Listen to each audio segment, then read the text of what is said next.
नमस्कार, आप देख रहे हैं न्यूज समाचार जनता की आवाज। आइए खबरों की शुरुआत।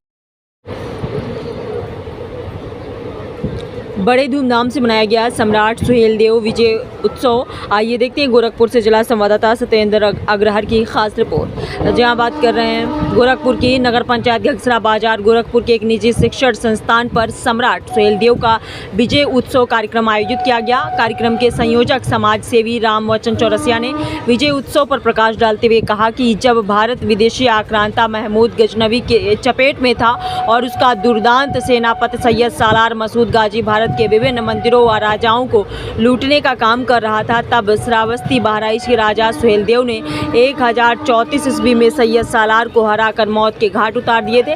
कार्यक्रम के मुख्य अतिथि हिंदू जागरण मंच के प्रदेश उपाध्यक्ष श्री लोकेश कुमार जी ने कहा कि हम सबको इतिहास के घटनाक्रम को याद करते रहना चाहिए, जिससे हम सबसे आगे गलतियां ना हो। कार्यक्रम का संचालन रामानुज पांडे ने किया। कार्यक्रम में जोकन पांडे, अनिल कुमार मदेशिया, गुड्डू शर्मा, कालीचरण चौहान, रामजीत, सचिन सिंह सहित दर्जनों लोग उपस्थित रहे। आइए देखते हैं आगे की रिपोर्ट सत्येंद्र अग्रहर के साथ।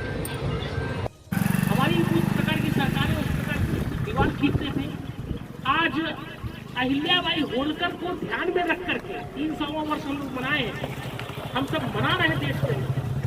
उन्होंने ही काशी विश्वनाथ का मंदिर बनाया था और उनसे प्रेरणा पाकर के इस सरकार ने सभी मंदिरों का निर्माण करने का काम शुरू किया है। आपको ध्यान में होगा, प्रत्येक मंदिर जो जहाँ पर जीर्ण शीर्ण दिखाई दे रहा है और वो हमारा मानदंड था, उसके लिए कॉरिडोर बनाना, उसको व्यवस्थित करना और हमारा तमाम हिंदू समाज का वहाँ आना जाना लगे और वहाँ पर पर्यटन का आधार बन करके हम वहाँ पे लोगों को रोजी रोटी देते। चलो आज इस कार्यक्रम की दृष्टि से हम सबको लगता है कि अचानक रामवचन जी ने हम लोग को बुलाया है, तो केवल विजय दिवस का जो उत्सव है उसके निरंतर हमारे हिंदू समाज का संगठन के बीज में अगर हम मर्माहन तक नहीं हुए तो यह उद्देश्य की पूर्ति नहीं होने वाली है। आज जगह जगह अभी एक कार्यक्रम हुआ है, वहाँ पे पूज्य महाराज जी गए भी थे, वहाँ चित्र का अनावरण हुआ बहराइच के अंदर चित्तौरा में। तो पूरा मेला जो है अब राजा सुहेलदेव के नाते लगने लगे। समापन की घोषणा कर दिया गया। यह एक वैधानिक चिंतन होनी चाहिए, लेकिन मैं इसको वापस लेते हुए मैं आग्रह करूंगा कि संक्षिप्त समय में, क्योंकि अपने नेता का सम्मान भी मुझे करना है, तो इसलिए मैं चाहूंगा संक्षिप्त में आप अपने विचारों को रख करके और उसी कार्यक्रम के आप समापन की घोषणा। उपस्थित सभी सम्मानित नागरिक बंधुओं, आप सबको सादर प्रणाम करते हुए, आपके समयावधि को देखते हुए आदरणीय रामवचन चौरसिया जी का विशेष स्नेह और लगाव हमसे रहता है। इन्होंने नियम तो तोड़ा है, हम लोग नियम से चलने वाले लोग हैं। आप समाज में शिक्षक के रूप में एक लंबी सेवा इन्होंने दिया और निरंतर इस क्षेत्र में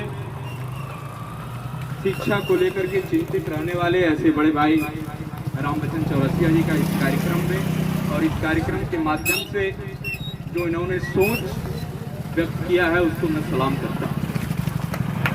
आदरणीय रामवचन चौरसिया जी के इस संस्थान पर उपस्थित आप सबका स्वागत करते हुए आदरणीय राम मानुज ने जो बात कही है बाबा ने, मैं उसमें सिर्फ 2 बात जोड़ करके अपनी बात को समाप्त करता हूँ।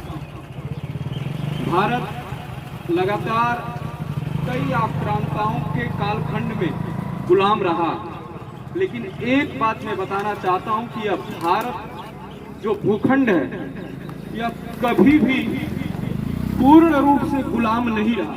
मैं जब यह बात कर रहा हूं तो बड़ी जिम्मेदारी के साथ कह रहा हूं कि संपूर्ण भारत, चाहे वो फ्रांसीसी आए हो, चाहे डच आए हो, चाहे पुर्तगाली आए हो, चाहे अंग्रेज आए हो, चाहे हुड़ आए हो, किसी भी कालखंड में यह भारत संपूर्ण रूप से गुलाम नहीं था। तो ये आजाद कैसे था? किन महापुरुषों की वह तपस्या थी कि भारत पूर्ण रूप से गुलाम नहीं हुआ। तो आज राजा सुहेलदेव जैसे तमाम हिंदू जिन्होंने अपनी अस्मिता और हिंदू सनातन संस्कृति और सभ्यता को बचाने के लिए जो संघर्ष किया, अपने